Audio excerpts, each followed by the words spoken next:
Every time you reach for a calculator to solve a basic trigonometry problem during an exam, you drain critical seconds from the clock. But you can bypass that delay entirely. There is a straightforward mental framework that lets you recreate all the first quadrant sine and cosine values in under 30 seconds. Grab a piece of paper and draw a simple grid. Create 2 rows labeled sine and cosine, and 5 columns for the most common angles: 0, 30, 45, 60, and 90. Mastering this grid provides a reliable recall weapon that replaces the need for frantic memorization. Many students try to use right triangle rules, like SOH CAH TOA, to find the values for 0 or 90 degrees. This fails because at those extremes, the geometry literally collapses into a flat line. Look at this unit circle diagram. We define trigonometric values by coordinate points. Cosine is the x-coordinate, sine is the y-coordinate. At the 0-degree mark on the far right, the horizontal x value extends to exactly 1, while the vertical y value sits at 0. Now, map those coordinates to the far left column of your grid under 0 degrees. Write 0 for the sine row and 1 for the cosine row. Look at the 90-degree mark at the very top of the circle. The situation reverses. The x-coordinate has shrunk to 0, and the y-coordinate extends to its maximum height of 1. Move to the far right column of your grid under 90 degrees. Put a 1 in the sine row and a 0 in the cosine row. Determining these extremes requires abandoning the triangle and trusting the raw coordinate data of the circle. That leaves us with the 3 empty columns in the middle, representing 30, 45, and 60 degrees. As you can see in this table, every single box requires a denominator of 2.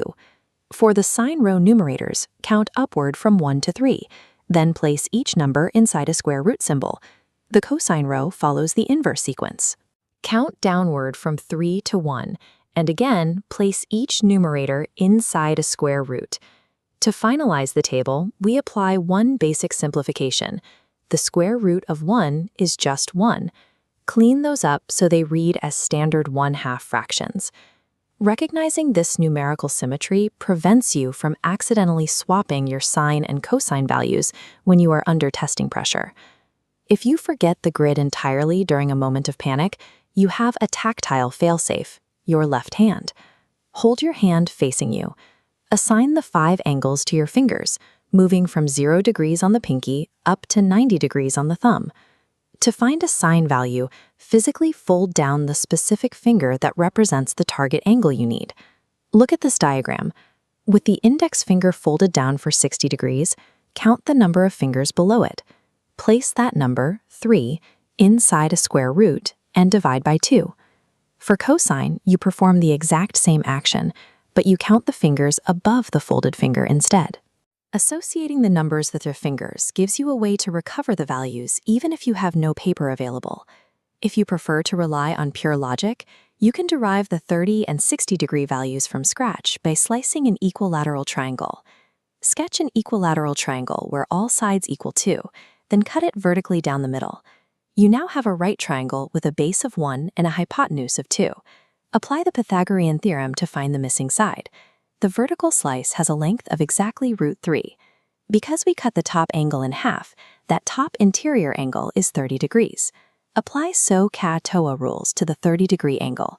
The opposite side is 1 and the hypotenuse is 2, confirming a sine of 1/2.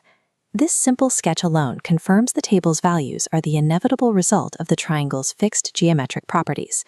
You now possess 3 distinct tools: the numerical table, the biological hand trick, and the geometric sketch. When you sit down for your next exam, spend the very first 30 seconds writing the 1, 2, 3 table in the margin before you read a single question. If you need the tangent function, remember it is simply the sine value divided by the cosine value.